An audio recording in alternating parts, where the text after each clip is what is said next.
Great news! There's a quick way you can save money. Switch to Geico. Geico could help you get great coverage at a great price, and it only takes 15 minutes to see if you could save 15% or more on car insurance. Go to geico.com today and see how much you could save. This is the Stephen A. Smith Show podcast. I'm Stephen A. Yes! Yes! Yes! What's up, everybody? Welcome to the latest edition of the Stephen A. Smith Show, coming at you as I love to do every weekday over the airways of ESPN Radio, 250 plus markets across the United States of America. As of this past Monday, including Houston and San Antonio, by the way, welcome aboard. And of course, ESPN Radio on Sirius XM, Channel 80. Number to call up as always is 888-SAY-ESPN. That's 888-729-3776. Yes! Yes! And I am going, I'm in this mood, ladies and gentlemen, for two reasons. Number one, the NBA playoffs are officially here. What a game last night with Minnesota and Denver. What a game. I mean, you're trying to play in, you're trying to get to the postseason, you're trying to make sure that you're in a 13-year drought if you're Minnesota, you're trying to make sure you make the postseason if you're Denver. That's how you play basketball. That's how you play basketball. That's one thing, that game. Number two, Russell Westbrook averaging a triple-double 2 consecutive years. First time in NBA history it's been done. Number three, the playoffs overall are officially on the way. The number 1 seed, Houston Rockets, will go up against the Minnesota Timberwolves. The number 1 seed, Toronto Raptors, will go up against the Washington Wizards. And in between, you'll see OKC against Utah. You'll see Golden State against San Antonio. You'll see Portland against New Orleans. You'll see Cleveland against Indiana. You'll see Philly and Miami. And you can discuss which series is best in your mind, which one you can't wait for. All of that stuff is stuff that we're going to talk about. And obviously, we're right here. This is the place for playoff basketball, y'all. The Stephen A. Smith Show, ESPN Radio, time for Straight Talk. Brought to you by Straight Talk Wireless, best phones, best networks, no contracts. Forgive me, however, if that is not what's on my mind right now. Forgive me of what's on my mind right now. Ladies and gentlemen, I would ask you to indulge me and exercise just a touch of patience. I know NBA basketball is going on. You got the top 8 teams from each conference in the postseason. Usually it ain't the damn New York Knicks, which means at this time of the year, it's when they literally saunter into irrelevancy. But not today. Because this is a key moment for the New York Knicks. Are you listening, James Dolan? Are you listening, President Steve Mills? This is a key day for the New York Knicks. It's key. It's your moment. It's your time. It's your time to grab it by the you-know-what and take it. This ain't a time to mess around. This ain't a time to sit up there and lollygag around this issue. It's a serious business. It's a serious. The New York Knicks, immediately following their season-ending victory over the Cleveland Cavaliers last night, as meaningless as it comes. LeBron James only played about 11 minutes, scored 10 points, wanted to continue his streak of scoring in double digits. That's what Tyronn Lue said. The second he got to 10 points, Tyronn Lue was going to take him out, and he was true to form. He kept his word. That's exactly what he did with LeBron James. Immediately after that game, probably once the team got back home, Jeff Hornacek was fired as the head coach of the New York Knicks. I want to state for the record, we wish Jeff Hornacek well. Jeff Hornacek is a good basketball mind. He's not a bad coach. Nobody's trying to say that the job that he did with the New York Knicks was so awful he doesn't deserve to be here. Nobody's trying to imply that he doesn't deserve to be a head coach in the National Basketball Association. Nobody would dare try to imply that. That is not what we're talking about here. What we are talking about here, ladies and gentlemen, what we are talking about, more so than anything else, It's a new era. What we're talking about is the fact that this man, Jeff Hornacek, nor anybody else, almost no anybody else at this particular juncture, would be the right man for this job, because this is not just about basketball. This is about something more. Because the New York Knicks are so dormant. Because they're so irrelevant. Because they're so moribund. Because they've been so disgusting for so many years. Jeff Hornacek had to go. Because what you need is not just a basketball coach. You need a homeboy. You need somebody from these streets.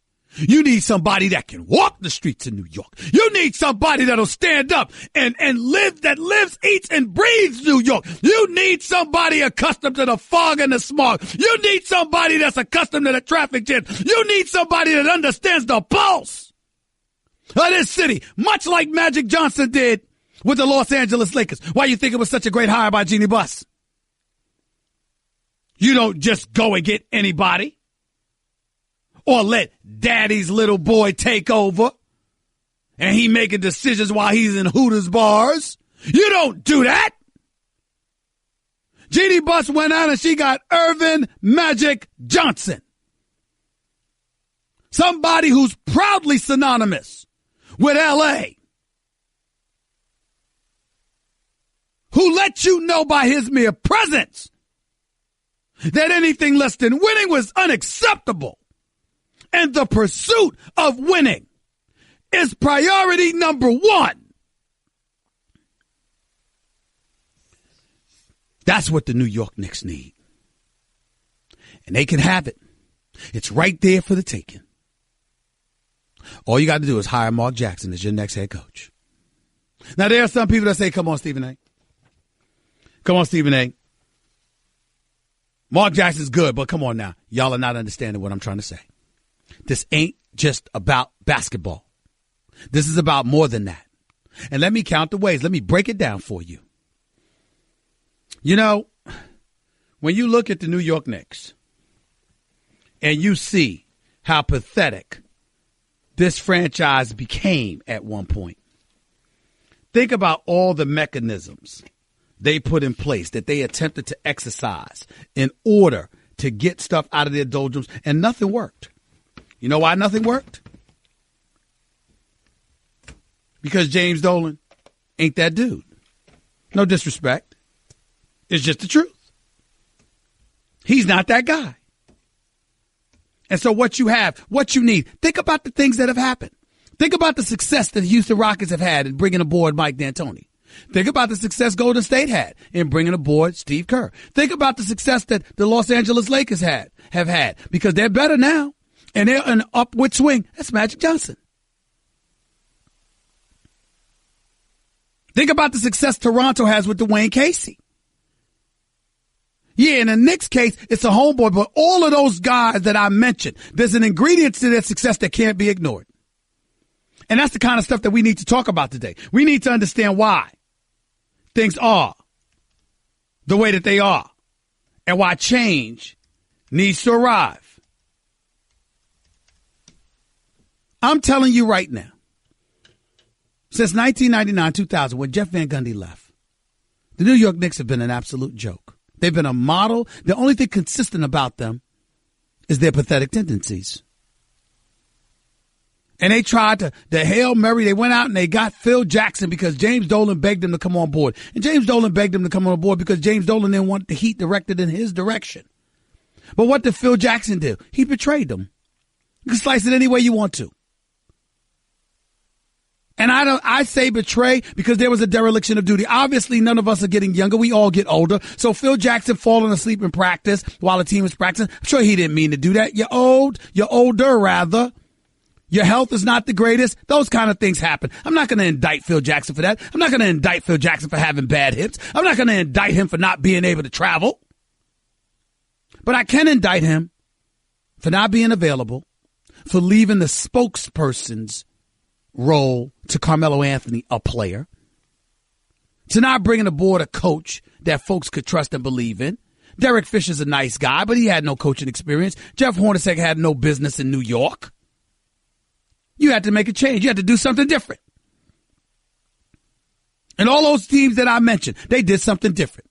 And they did something that mirrored the kind of franchise that they wanted to have. It wasn't about them as individual owners. It wasn't about them as individual executives. It was about the city they represented and what they knew the city wanted and trying to deliver on that.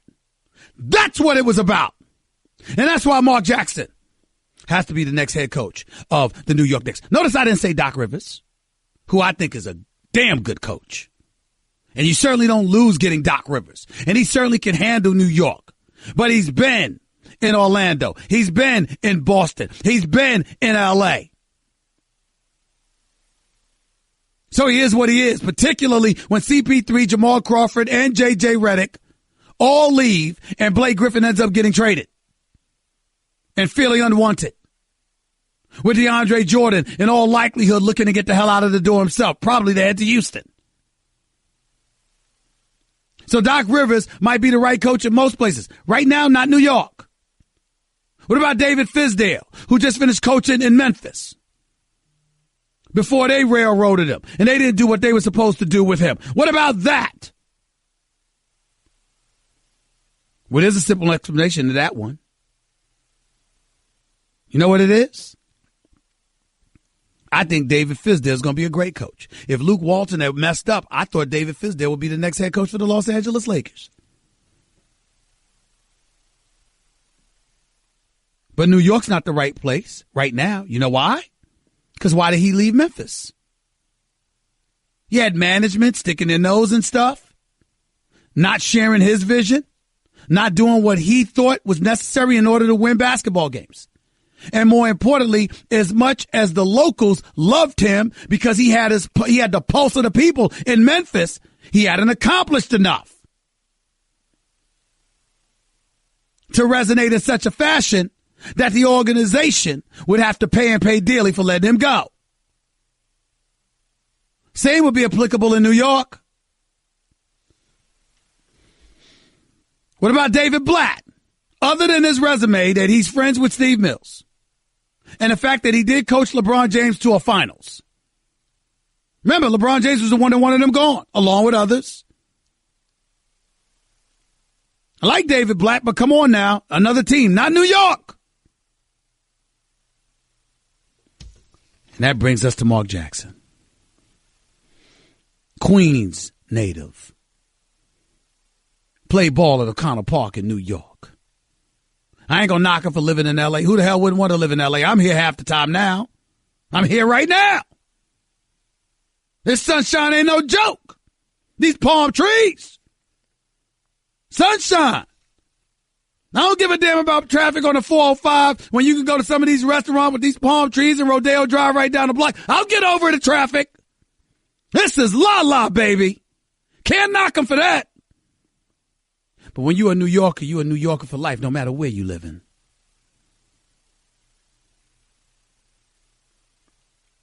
And more importantly, when it comes to Mark Jackson, his coaching ability, the fact that he basically laid the foundation that Steve Kerr ultimately piggybacked off of and guided this team to 3 consecutive NBA Finals appearances. This is the same Mark Jackson, by the way, who's a rookie this is a guy that played, O'Connell Park, starred at St. John's as well, ultimately became a first-round pick for the New York Knicks, and then ultimately was rookie of the year under Rick Pitino. This is Mark Jackson. And I understand that I know him, and I understand that he's a friend, and I understand that he's a colleague here at ESPN/ABC. I don't care about that. So is Jeff Van Gundy, who would be a great coach for most teams. Phenomenal coach. But let me tell you something right now. When it comes to New York City, do you not understand how disgusted New Yorkers have become? Don't you understand we can't take it anymore? We can't take it. We're sick and tired of it. The losing, the ineptitude, the dysfunctionality, making headlines for all the damn wrong reasons. We're tired of it. We're just tired of it. We can't take it anymore. And more importantly, we can't take somebody spitting in our face figuratively and telling us it's raining. We want to look at somebody and know they telling us the truth. And we don't want it from the players who has to be politically correct because they got their careers to worry about. We don't want it from an executive that's beholden to James Dolan. Steve Mills is going to do the best he can, but he's better off operating in the dark. Him and Scott Perry, they know what they're doing. Let them operate in the dark. But who's going to be in front of those microphones every day? Who's going to be speaking to New Yorkers? Who's going to be galvanizing the troops that live in New York City that are looking for every excuse under the sun to legitimately support the Knicks? Who's going to make you believe? That's Mark Jackson. So step one has been completed. Like I told y'all yesterday, and I told y'all 2 weeks earlier than that, and 2 weeks earlier than that, and 2 months earlier than that. I told you that the season was over April 11th and that Jeff Hornacek would be fired by April 12th. It is official now. That's step one. Step two is that by next week, Mark Jackson should be introduced as the next head coach of the New York Knicks. If not, there's a problem.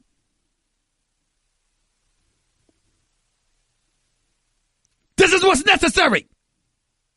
It's not just about basketball. It's about New Yorkers. It's about speaking to New Yorkers and supporting New Yorkers and giving them the love back that they give you. You got to have somebody to galvanize the troops. And I'm talking about the fans, Knicks fans, the team, and everybody in between. We need it.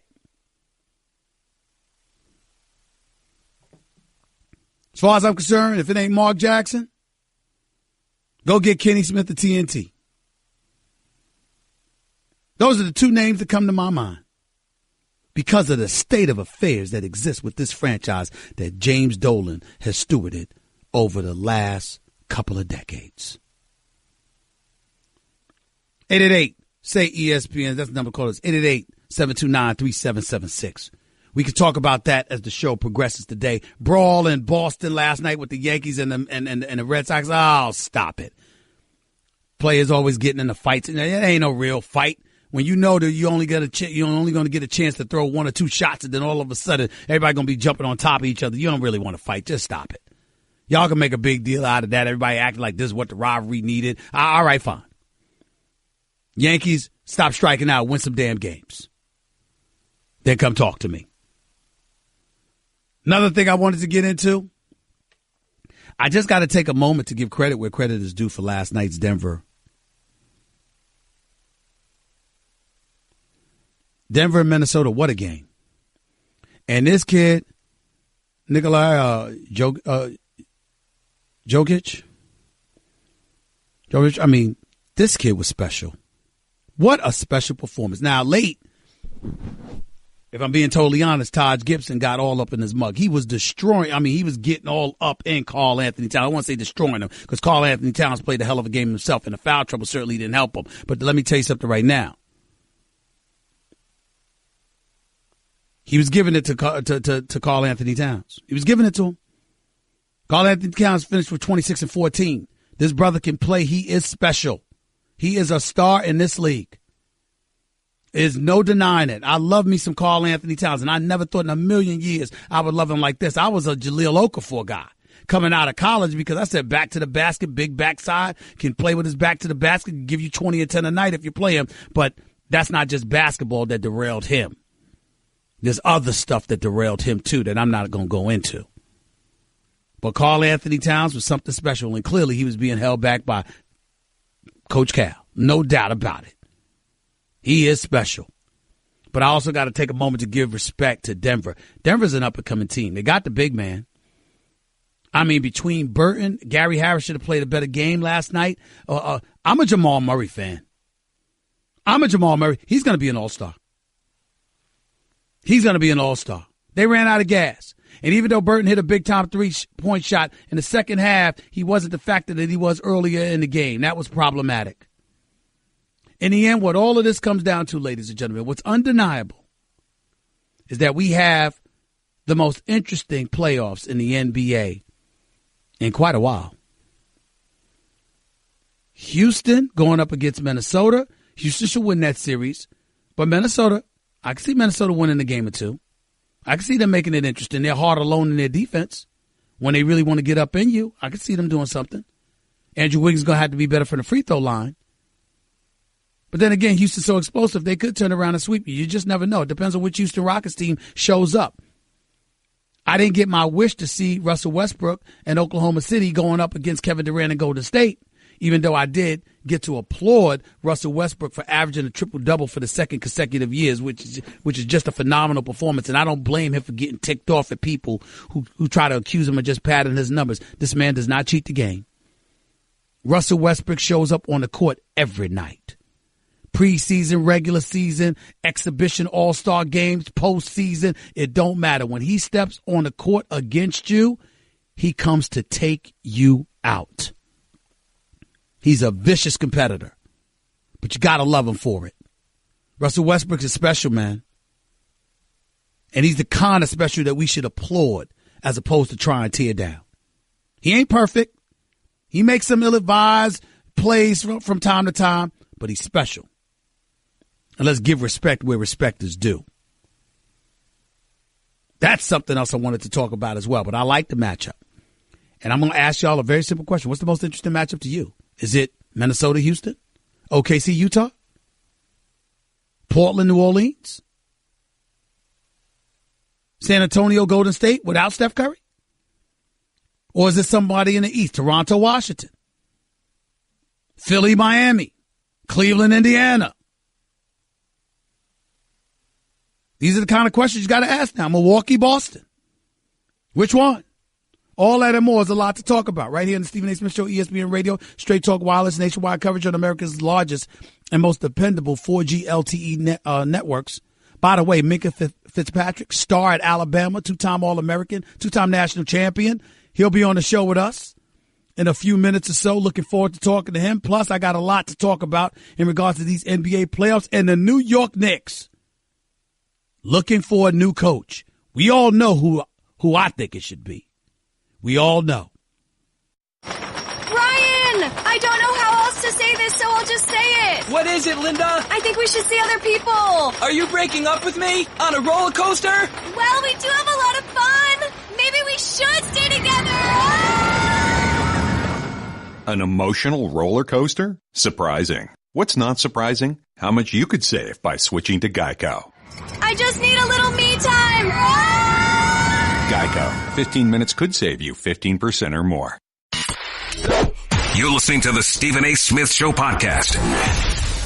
30 minutes past hour number one back here on the Stephen A. Smith Show, ESPN Radio.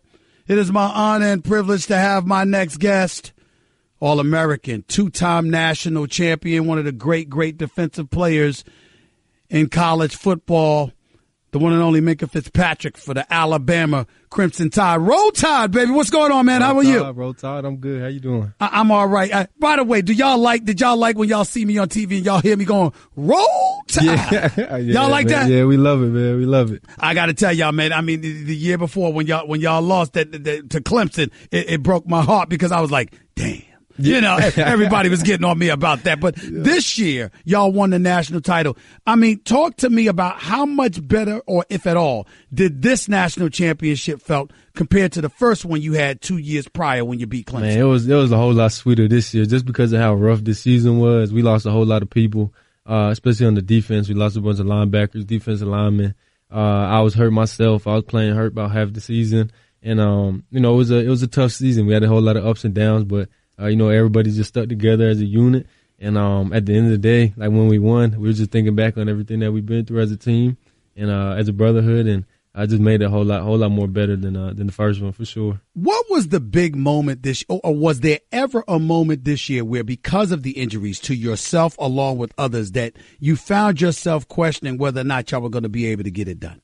No, I knew that we were always going to be able to get it done. I questioned sometimes how hard it was going to be. Because I knew, it was going to be difficult after we lost some people, and I knew it was going to be real hard to play injured.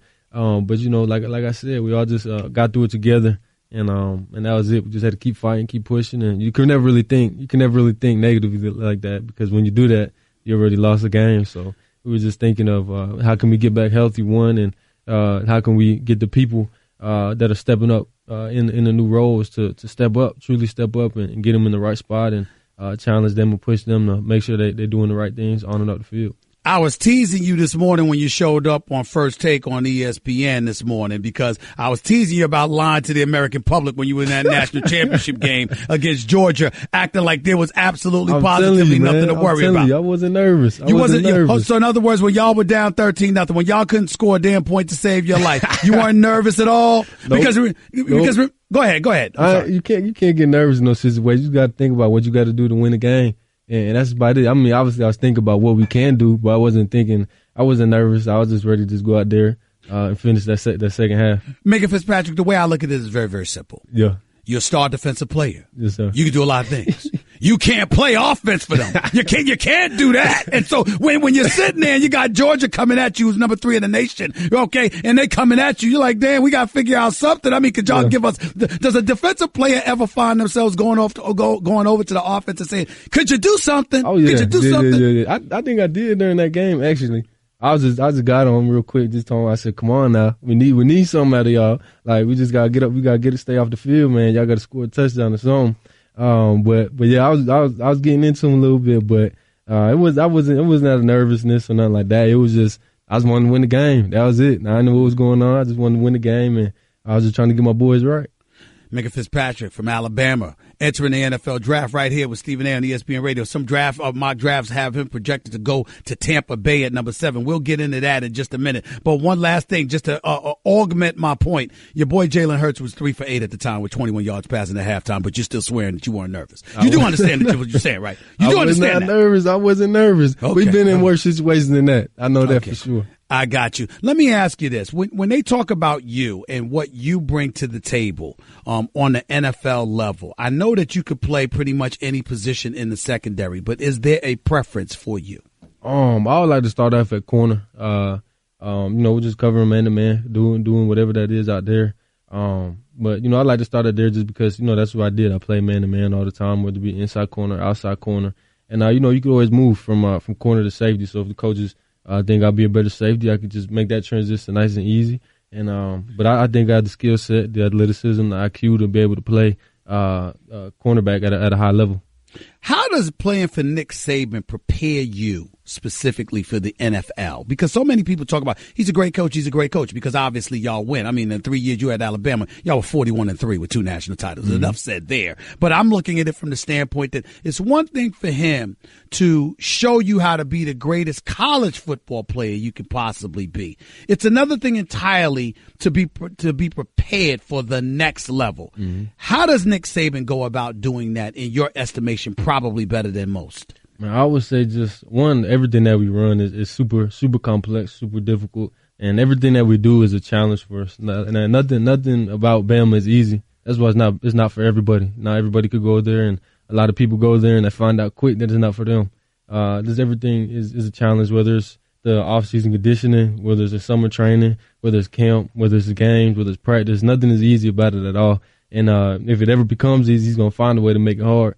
Because when you're in those difficult situations, you got to push through it, and sometimes the games is even easier than practice in some situations. So I'll just say just the constant challenge and the constant demand for excellence is really what puts him in front of a lot of coaches when it comes to preparing his players for the NFL. Well, considering how hard you described it, Mikah Fitzpatrick, playing for a guy like Nick Saban, why were you so comfortable with it? Why are you considered the guy that's his son? Why are you considered the guy that has him laughing all the time and everything like that? How the hell did that happen for a man that's known for being so dogged and so hard and so committed to excellence? I would say because I accepted the challenge. I stepped up to the challenge, and every single day I knew it was going to be a challenge, and I knew I had to outcompete the people around me, and I just did that every day. I did it the right way, did the professional way, the business mindset. Didn't get in no trouble. Just did what I had to do on and up the field, and it got me where I am today. What does Nick Saban tell you about where you'd be best at in the National Football League? I never really asked him that question. I never asked him that question. I never asked him that question before. The reason I asked that is because, again, you want to be a corner. But Alabama's depth chart had you listed as a strong safety. So everybody's looking at you and they're saying, all right, he's got good size with him. I looked at you and I said, he looks a little bit too big to be a cornerback. That's just the way I looked at it right there. I obviously could be wrong, but that's the way I look at you. You see yourself ideally as a corner. Yes, sir. I'd like to start off at corner for sure. Shutdown corner. That's in your nature. You got that capability on the NFL level Yes, in your sir. belief? Yes, sir. Okay. Left side or right side? Let me get specific. Strong side, whatever the strong side is. Whatever's where most of the action is. Yeah. Now let me tell you this. You got some people that look at it and they want the ball thrown in their direction. Mm-hmm. They want to be where the action is. Then you got cats like Deion Sanders and others who loved shutting down an entire side of the field, and the fact that you were petrified of throwing in their direction, they took as a badge of honor. Even though they wanted some action sometimes, they took it as a badge of honor that you were scared to throw on their side of the field. Which is your preference? I think once as a rookie, they're gonna throw at you, but after a while, they're gonna realize what it is over there, and then you're gonna earn that badge, you're gonna earn that stripe of, we ain't gonna throw at him. So I would like after a while, just to earn that badge, earn that stripe, and see it as an honor, not as a disrespect, but as an honor that ain't nobody want to throw at me.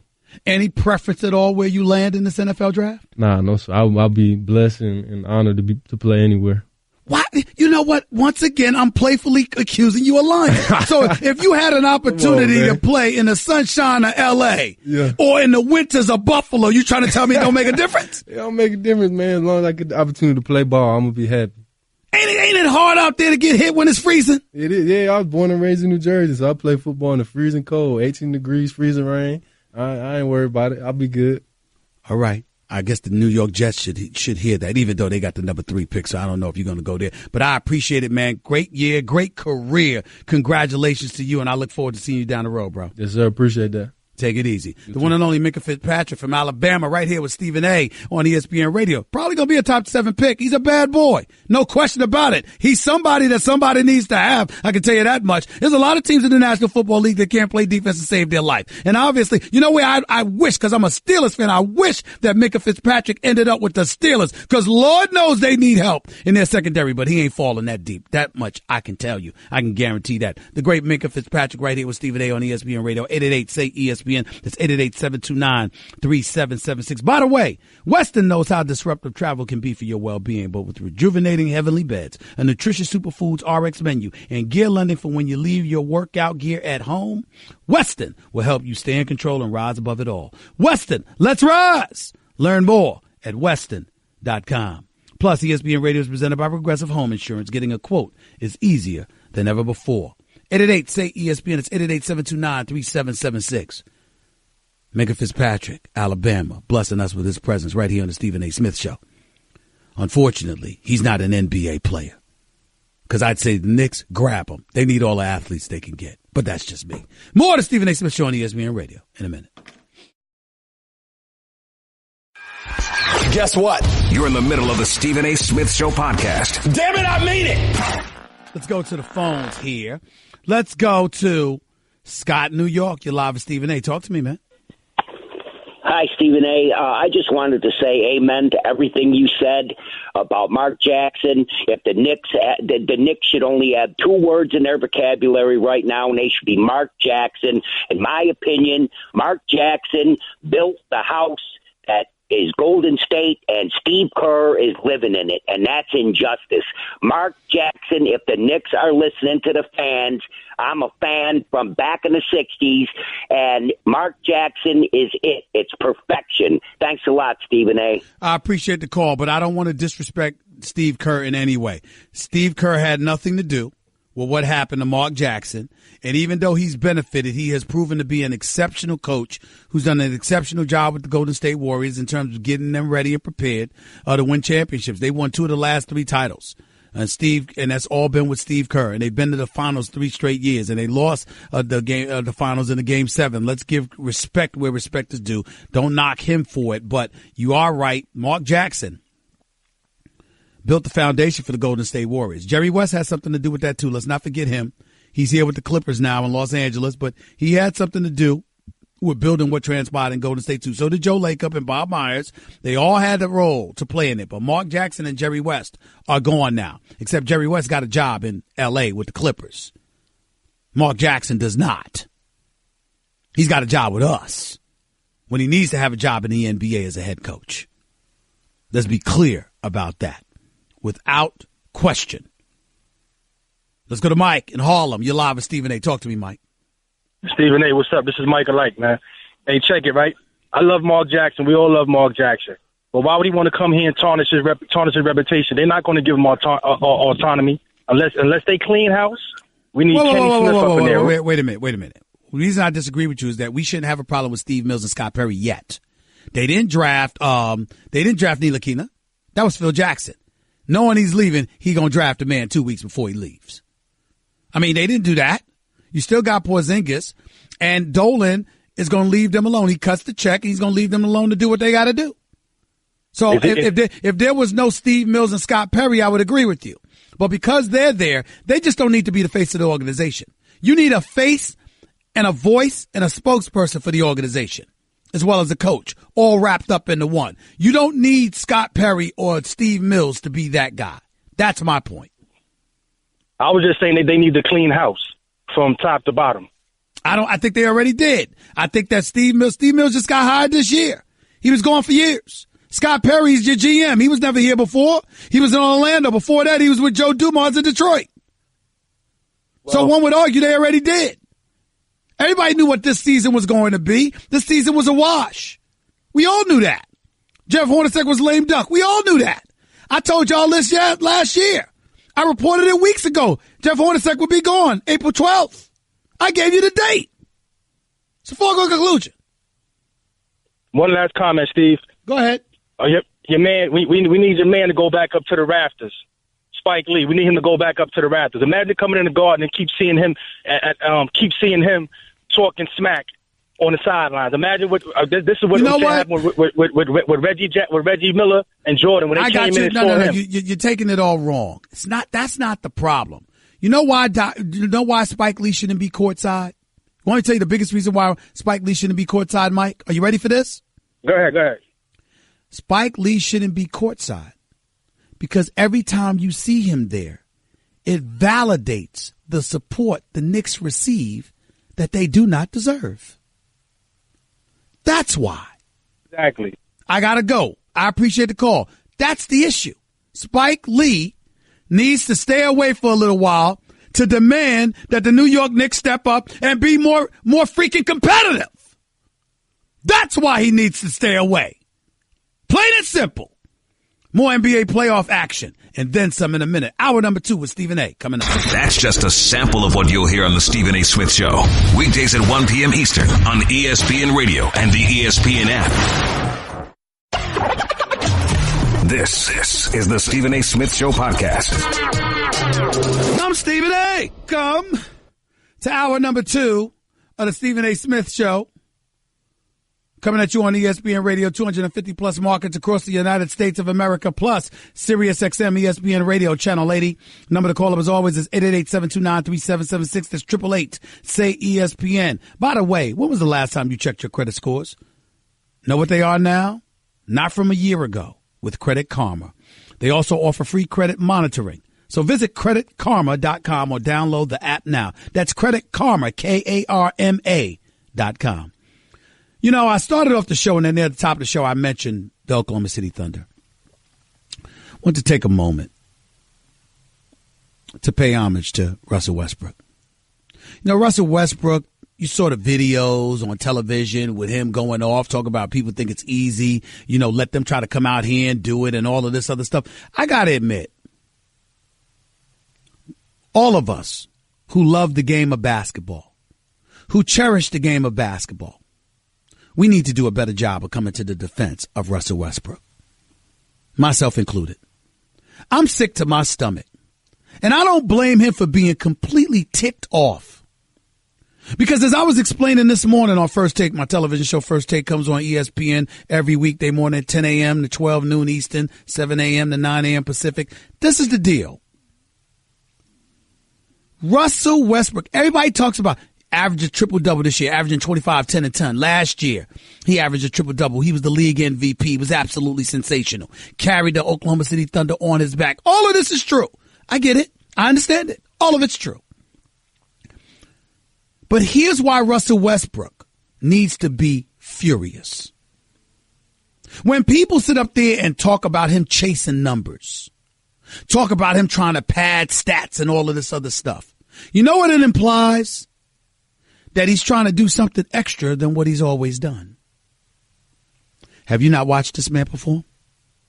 Ladies and gentlemen, I'm not talking about his greatness. I'm not talking about the fact that he's the greatest. He's the most athletic point guard in the history of basketball.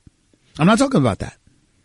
I'm not talking about the 25 points he averaged last year or the 30 plus the 25 points he averaged this season or the 30 plus he averaged last year. That's not what I'm talking about. That's not what I'm talking about.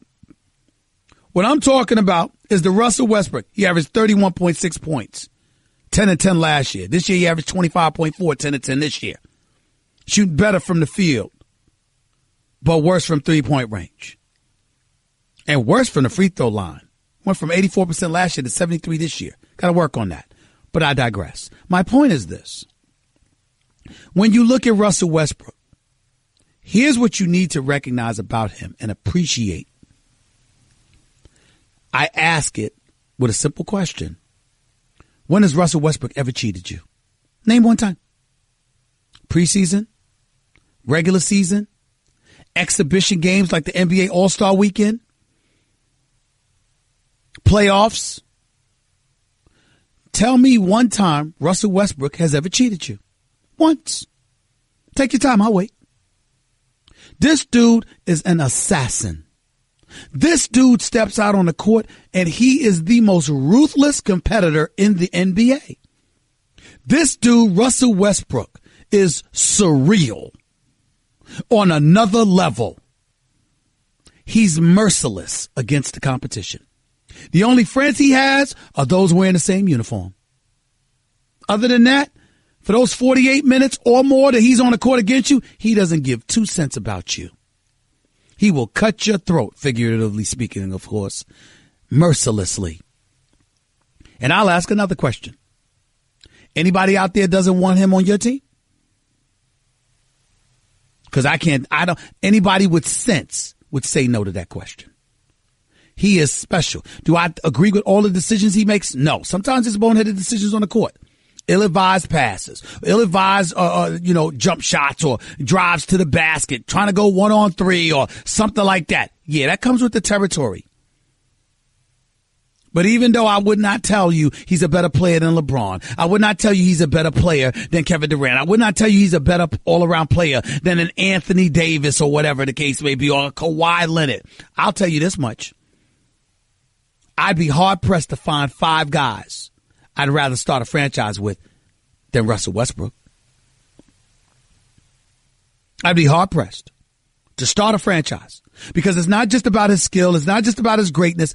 It's about his competitive fervor. Do you know what I would give to have Russell Westbrook in New York or L.A.? Do you know what I would give for that to happen? Do you know how much I'm looking forward to? As much as I love Donovan Mitchell and what he's done for Utah, I don't want to see them against Houston in the second round. I want to see Houston against OKC again. Except this time, Russell Westbrook will have Paul George and Carmelo Anthony instead of being without him. James Harden will have CP3. And him with CP3 and Clint Capella. Oh, what is their record? Like 41-3 together when they were on the court together this season? I want to see that. I know how competitive it's going to be.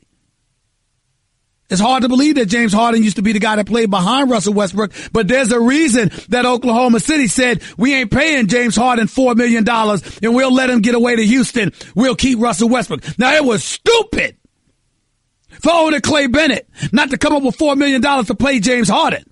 That was just dumb. Without question. And I know James Harden wanted to be the man, and he wasn't going to be the man in OKC. I get all of that. But damn, just $4 million for James Harden? Back when he was coming off the bench, you still knew he was worth more than that. They should have gave him the money. But my point is, if there's one team that could get away with saying, well, we didn't want to do that, it's OKC. You know why? Because they're saying he wanted to be the man. And we already had one in Russell Westbrook.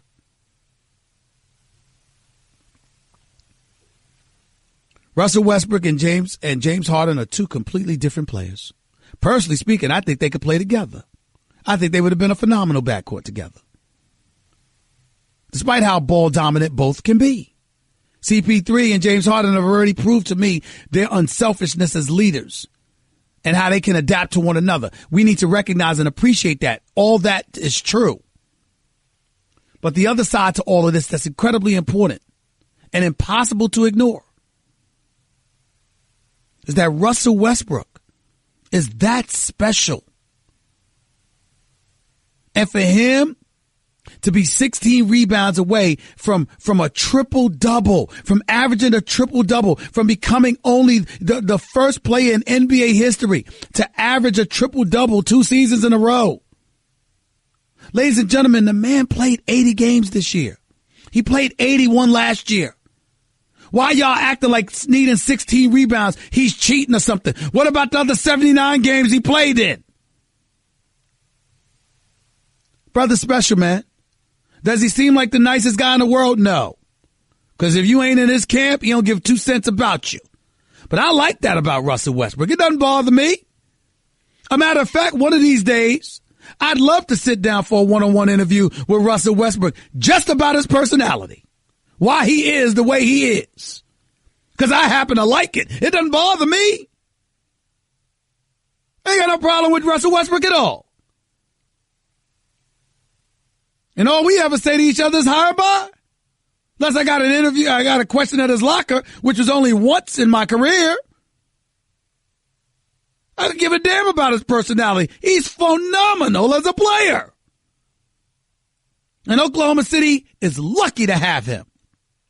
But you know who else is lucky? The rest of us who love the NBA.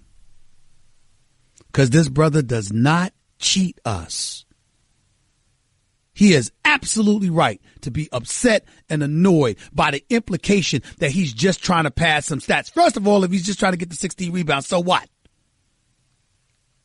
But the biggest reason he should be offended is because it implies that there's some extra level of effort that he's putting forth for this particular goal than he would for anything else, when the man gives the same amount of effort every single night.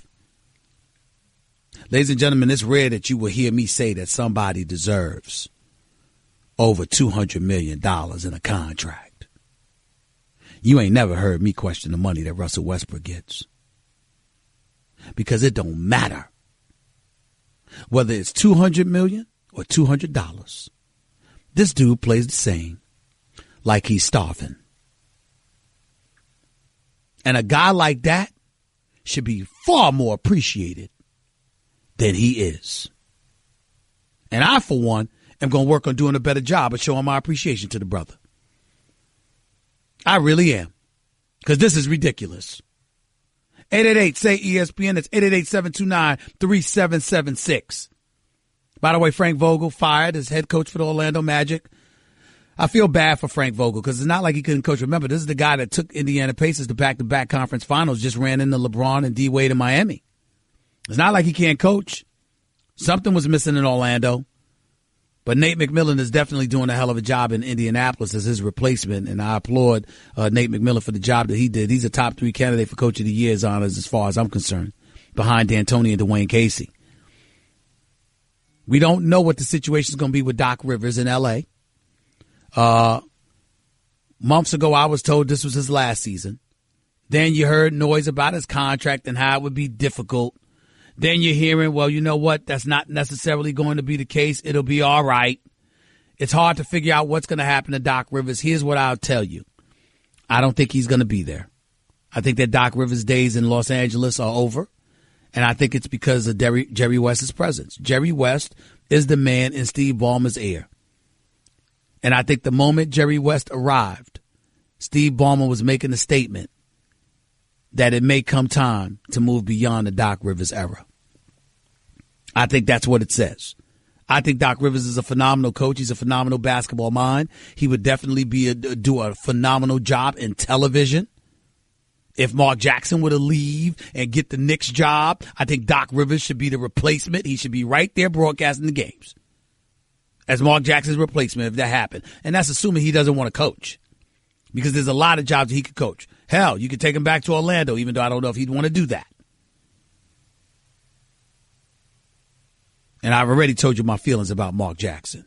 Y'all know where I stand on that. 888-SAY-ESPN. It's 888-729-3776. John in Long Island, you're live with Stephen A. Talk to me.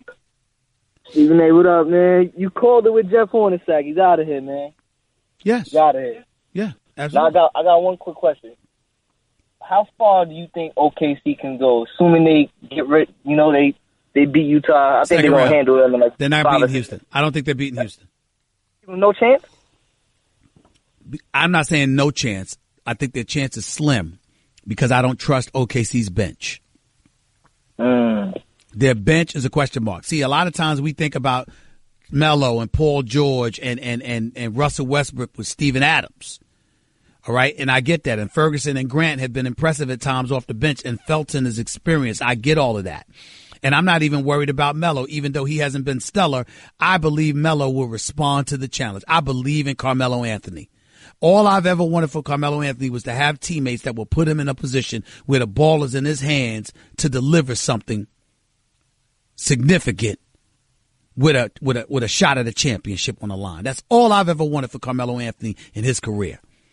But I just think that this Houston team is so potent, so surreal in their own right, that I just think it's going to be too much of a challenge for them. So you don't think that if Melo was to play with that bench, you know? Well, I first of all, I don't like you asking me the same question over again because it implies that I didn't answer your question. I'm very direct. I don't give a damn. I'm not going to lose any sleep over what happens. Okay, the bottom line is I'm telling you, I believe OKC would lose to Houston. Now, I will tell you this. It has a chance to go 7. But where's the game 7 at? It's going to be too much of a challenge. See what I'm saying? The game 7 is at the Toyota Center in Houston. And that is when it would be over. Appreciate the call, man. Thank you so much. CB in Pasadena, you're live with Stephen A. Talk to me. Stephen A., yeah. No rapping. Just say your point. Go ahead. I know you do your little, your melodies, on the radio. But it is the Stephen A. Smith show. It ain't CB from Pasadena. Yeah. See the difference? No, I respect that. No, I give much respect for that. But 17 straight 3 Stephen A. Smith. And, with the dinner-sized menu of plays that Golden State Warriors have, I know Steph Curry, that may be out. And, they're going to be okay. But what, I give my condolences out to your New York Knicks and your Pittsburgh Steelers, Stephen A. Because they have been inept. I watched the Clippers and Lakers game last night. Time out. All right. You can't mention the Knicks in the same breath as the Pittsburgh Steelers. You understand that? First of all, it's two different sports. And secondly, the Pittsburgh Steelers was in an AFC championship game last year. This year, they lost in the divisional playoffs to Jacksonville Jaguars. The New York Knicks, don't get me started with their level of irrelevancy. Ignore football. I'm talking basketball. Stick to the Knicks. Go ahead and make your point. Okay. Now, what I want to do, I want to say the NBA has finally come into its fruition. We finally ended up the season last night. And, to reiterate your point, with the matchups coming up, because I was waiting for this today. Lakers and Clippers, we're gone. And, it's going to be in for a raucous ride. I think fans are going to be in for a raucous ride. Now I feel bad about New York, because, that's the mecca of basketball, Stephen A. I'm from California. We play basketball out here at Santa Monica and Venice Beach. We have a lot of pride in our basketball. But New York is the mecca. I'm dealing with Rutgers Park, Dr. J., a living legend. All right. What else did you want to talk to me about with the Warriors and the Spurs? Because you're making me depressed and that much more angry about my New York Knicks, and I'm trying to avoid that. What I wanted to say, and I wanted to ask you, okay, we got Oklahoma and Utah. We have Milwaukee and Boston. And then I don't know if Kyrie's going to play. I love these Kyrie's players. Out for the season. Kyrie's out for the season, CB. I'm giving you time. But I'm not going to lie. You don't seem prepared for this call. Kyrie's been out. It was announced more than a week ago. He's out for the postseason. You don't seem prepared for this call. I'm going to give you one more shot. Now get to your point. Give me one more shot. Okay, one more shot. Stephen A. Who would you pick? I mean, because Houston is good, and I like Golden State. God bless them. I picked the Warriors. Okay, me too. And then what about the East? No. What about the Warriors in Cleveland? Because you got Philly should be the favorite based on the way they've been playing, but I got to see somebody knock LeBron out to believe it, and I don't see that happening. That's just where I'm at with it. All right, let's go to Mel in Queens. You're live with Stephen A. Talk to me, Mel. Hey, what's going on, Stephen A. Man? I was calling you to talk about Houston and also Knicks. I feel like Mark Jackson is definitely the guy for the Knicks. Also, Houston and that Philly series, I think Miami and Minnesota got a real chance of winning. I know people going to doubt. I have no faith in Houston at all. I don't think they're gonna make it to the conference finals. But I'm not saying they're going to lose the first round. But I wouldn't be surprised if Minnesota beat them. I don't think Minnesota's good enough offensively to beat a team like Houston. I do believe that OKC could potentially be. That could be interesting in the second round. Well, what it is with Houston is that, here's my thing. If you got like a Wiggins, an Anthony Town, and a Jimmy Butler, if they all play the series, they have nothing to lose to their potential. That's why I would say they have a chance. But to you made a comment about Westbrook. Westbrook is a great player, but the thing I question about Westbrook is his basketball IQ. He's athletic, he's quick, he does all those things. But his, like you were saying earlier, some of his biggest problems is his crunch time. Sometimes players is open. He have a couple extra dribbles. I don't think Paul George is staying. I don't think Melo's going to be there too much longer either once his contract is up. I think if you look at Kevin Durant, he left. If you look at Oladipo, he looks way better playing without Westbrook. So as good as Westbrook is athletically, and I just don't see him on a Curry ever being on Curry level or Durant or LeBron. You may disagree, but I like Dame Lillard better than Westbrook, and he always gives Westbrook the business. Well, listen. I love Damian Lillard. I think he's a superstar. His brother's big time. There's no doubt about that. But Russell Westbrook is unguardable. Russell Westbrook is a superstar talent. You might find players that you prefer better than him, but he brings so much to the table. He's more good than bad. And when he averages a triple-double, we don't need to be talking about him padding numbers and rebounds for one game. If I was 16 rebounds shy of my second consecutive triple-double, I would have went for it. Why is he wrong to do that? Why would people, he doesn't warrant insults for that. Now, if you want to look at him and say, okay, in terms of being a heady point guard, that's not necessarily his strength. His strength is his ability, his athleticism, and all of that other stuff. But I tell you this much, you'd still be hard pressed to find 5 players in the NBA you'd rather start a franchise with than him. Well, I agree, Rolo. I totally agree. But every time Dame Lillard plays against him, he give him that work. Well, Damian Lillard will give it to anybody with that, Jay. So I think he's a better player, all around player, IQ. Like I said, I think he's a better player than Russell Westbrook. And I think you can count on him more to make better decisions when the game is on the line. Got it. Versus you can with Westbrook. Understood. I appreciate the call, man. Thank you so much. 888-SAY-ESPN. It's 888-729-3776. Let's go. Who is that? Corey? Whatever your name is. In Maine, you're live with Stephen A. on ESPN Radio. What's up, man? Hey, how's it going, Stephen A? All right, go ahead, buddy. Hey, no, not to go off topic here, but after Frank Vogel getting fired, I just wondered what you thought about the ineptitude of the Orlando Magic franchise over this year. Like, what do they need to change? What's got to go on? You know what? I don't know. I mean, I'm not going to lie to you. They've been so irrelevant for so long. I haven't been enamored with them. I mean, just look at them right now. They haven't been in the playoffs since 2012 when they lost in the first round. And remember, they lost in the first round in 2011 and 2012 after going to the finals. They had 2 playoff appearances back-to-back, went out in the first round with Stan Van Gundy. He was let go. I think that everything went down the river once you hired Jacques Vaughn. I like him a lot as a person, but he just wasn't ready to be a head coach for a franchise. You went 1 year in the direction of Scott Skiles, all right? And so then you move from there, and now you got Frank Vogel. And I just look at it from the standpoint that, listen, the Orlando Magic are just irrelevant. There's no other way to put it.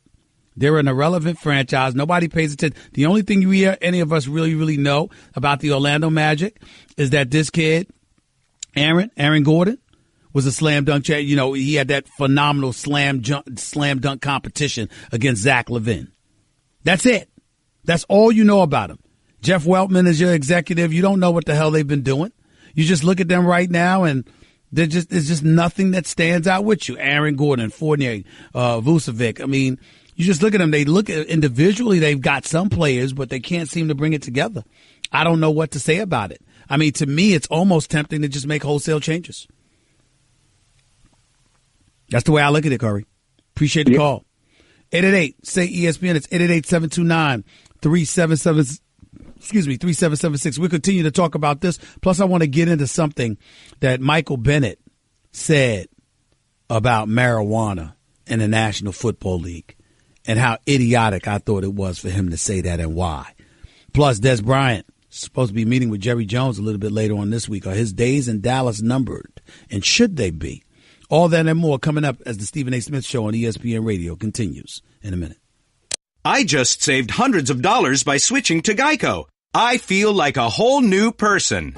Disclaimer, you will not become a whole new person. This is impossible. You might be able to join a gym or diet program, buy a new wardrobe, get hair implants, but your DNA and physical form will remain the same. Geico waives any and all liability if you attempt to become a new person, except a cyborg. If you choose to become a half-human, half-cybernetic organism with lasers for eyes, the Geico legal team would be cool with that because, quote, laser eyes are pretty sweet. Pew, pew, pew, end quote. Geico. 15 minutes could save you 15% or more.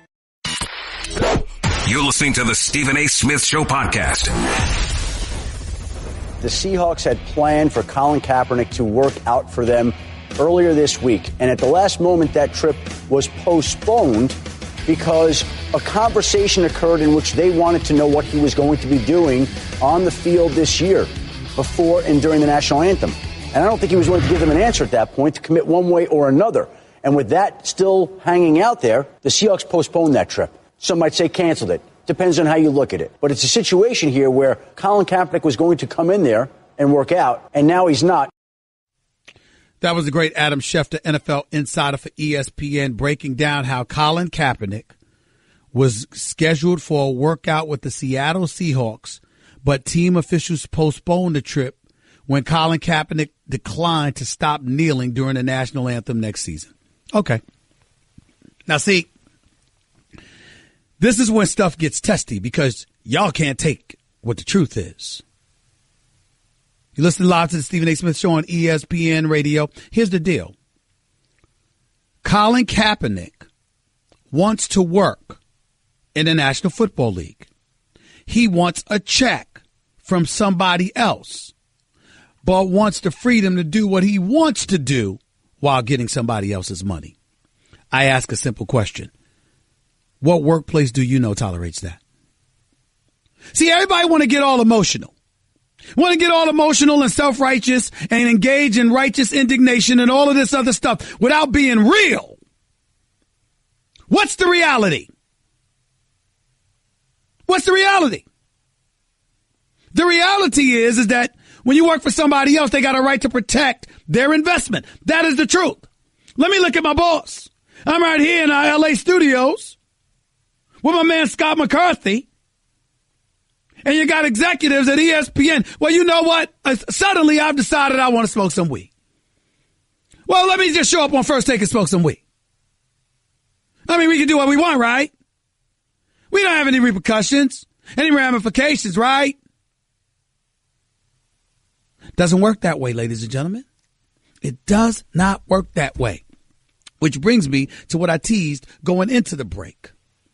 Ladies and gentlemen, Michael Bennett goes on the NFL Network the other day, and he talks about how he thinks 90% of the NFL players are smoking weed. Talking about how God created weed, whereas some of these medications, these anti-inflammatory medications and other things that these teams put in players' bodies, damage their kidneys and livers and all of this other stuff, and weed is healthier, and, players don't trust that, blah, blah, blah. Fine. Totally understand it. I'm not against Michael Bennett on that. I'm not challenging the veracity, the truth of any statement that Michael Bennett made. What I'm saying is it was dumb for him to say that at this particular moment in time for two reasons above all else. Reason number one, the residue left behind from the impact of the protest by Colin Kaepernick and others, which ultimately ended up with the president feeling the need to comment about it, how, a bunch of them, you should fire those SOBs and all of this other stuff. The residue from that still lingers, which compromises the owner's bottom line. Okay? And not only that, forces the public to look at these players in certain negative lights. Why would you do that? Why would you invite that kind of scrutiny on the players? Because we all know that most of the time, they're not busted for using it for medicinal purposes. So why would you do that? A. And B, to me, are more significant, and it's just my opinion. I got mad respect for Michael Bennett. Martellus Bennett as well. And by the way, it was Martellus Bennett that made that comment, not Michael Bennett, so my apologies. But I got mad respect for the brothers. Their community service, their activism, etc. Nothing but love for them. But what I'm saying is, Michael Bennett has been accused of doing physical harm to a paraplegic at Super Bowl 51 in Houston. That case is still pending. I thought it was irresponsible for the local sheriff in Houston to sit up there trying to convict him in a court of public opinion. I said, there's no way in hell that you're going to tell me that, this dude 6'6", 274 pounds is going to target a paraplegic. But we still need to find out everything that happened, obviously, because the accusation is there. But if you're Martellus Bennett and you know that you're synonymous with your brother, that everybody knows y'all, and you're two peas in a pod, when they look at you, they think about him. Just like when they look at him, they think about you. Because you're brothers who are stars in the NFL. So why would you bring that kind of attention to anything at this particular juncture? Again, I'm not challenging the truth of what Martellus Bennett said. I'm challenging the timing. And why does the timing matter? Not just because of your brother's legal issues. And that has nothing to do with weed, and I'm not implying that it does. But you never know what other reach other people will make. Because this is what happens in our society. And then when you combine that with the fact that you're talking about the NFL, and you got guys kneeling, and you're compromising owners' bottom line, and it doesn't matter how right Colin Kaepernick is. I believe he's right. I believe it's perfectly within his right to do it. I believe people are wrong to distance themselves from the NFL product and the NFL brand because of the position that Colin Kaepernick has taken. I will defend Colin Kaepernick to the hilt. But that does not mean that you ignore the impact of those protests he provoked by initiating it. And go about the business of bloviating about weed use in the NFL. Knowing that your patrons out there, your audience out there is already turned off by some of y'all. Why give more ammunition and fuel to the fire? Now, there are people out there, Stephen A., man, you selling out, dog. I mean, what? You should be able to do what you want. Oh, shut up! You ain't paying his bills. Everybody want to talk about expressing themselves and sticking out their chest and being emotional for 15 seconds. I'm talking about the man being successful. Colin Kaepernick's making a choice. That's a sacrifice he's willing to make. He knows good and damn well he's going to be ostracized for taking that position. He clearly does not care. More power to the brother. I wish him well. But a lot of us out here ain't in a position to afford to take the chances and make the sacrifices that he's making. What about them? What about them?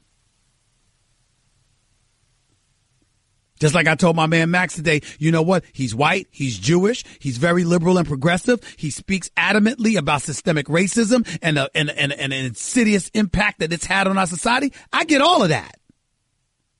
And he talks about the truth is the truth is the truth. I got that.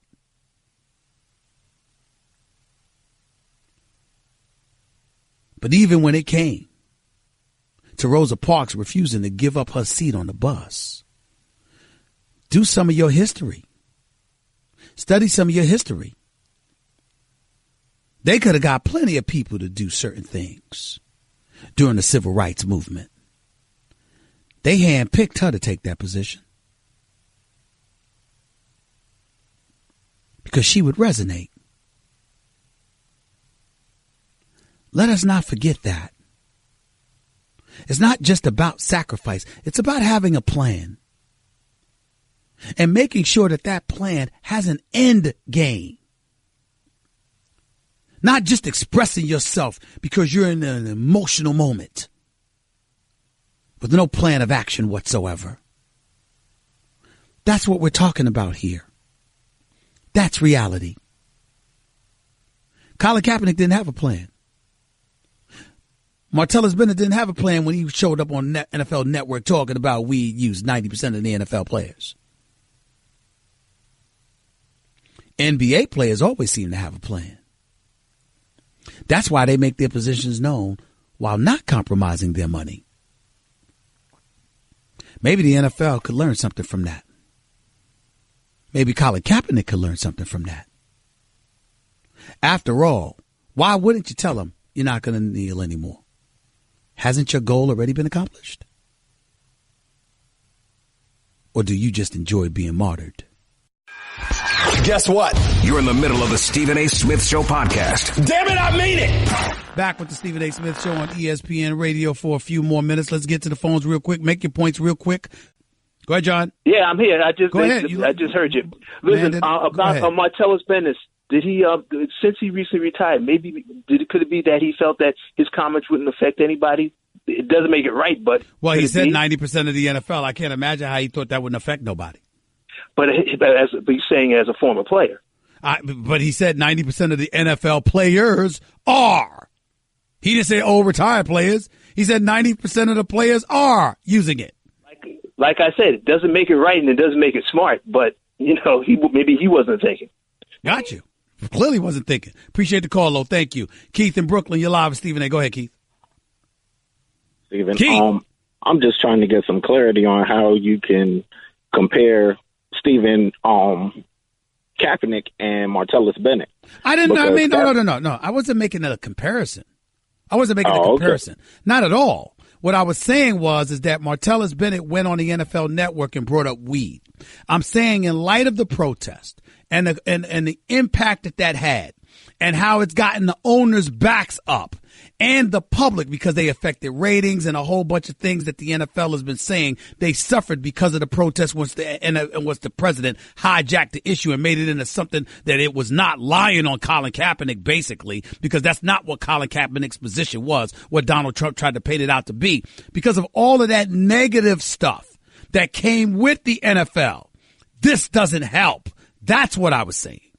I didn't compare. Because as a veteran, there's nothing wrong with Colin Kaepernick kneeling. It was another soldier who told him to kneel as opposed to sitting down during the national anthem. No. You went out for a second, Keith. Repeat your point because I did not hear you. I said, as a veteran, there is nothing wrong with kneeling during the national anthem. It was call back tomorrow. I'll let you back on because you're going in and out. Let's go to Eddie in Michigan. You're live with Stephen A. Eddie, real quick. Go ahead. Hey, Stephen A. How you doing? Huge fan. Thank you. Go ahead. Quick question. With Joel Embiid coming back, and I'm a huge LeBron fan, and I want him to win it every single year, but I'm nervous for him this year if he has to go up against Philly. Are you? Say what? I said I'm nervous for LeBron if he has to go up against Joel Embiid and the 76ers this year. Are you? Yes. I'd still put LeBron, but that's fine. I mean, listen, LeBron James is LeBron James, okay? I think he's the best in the world. It's the Eastern Conference, all right? And the bottom line is that, you're going to have to show me you can beat LeBron James 4 times in order for me to believe it. You're going to convince me you can beat him 4 times. You're going to have to show me and convince me you can do that. I don't believe it. I got to see it to believe it, but I will tell you, the Philadelphia 76ers, they're a threat, legitimately. I appreciate the call, Eddie. Thank you so much. By the way, before I get on out of here, Martellus Bennett evidently didn't like my position. He says, he goes on Twitter just now, F you, Stephen A. Smith. All you do is hate on everybody 100% of the time. I can provide clips where I've done anything but hate, not just on numerous professional athletes, but including both Michael and Martellus Bennett. He is wrong and he is false, but he is entitled to his opinion, just like I'm entitled to mine. Let him say what he wants. No problem. I'm getting on out of here. I will be back on the air in 22 hours. Until then, peace and love, everybody. Bye-bye. That's just a sample of what you'll hear on the Stephen A. Smith Show.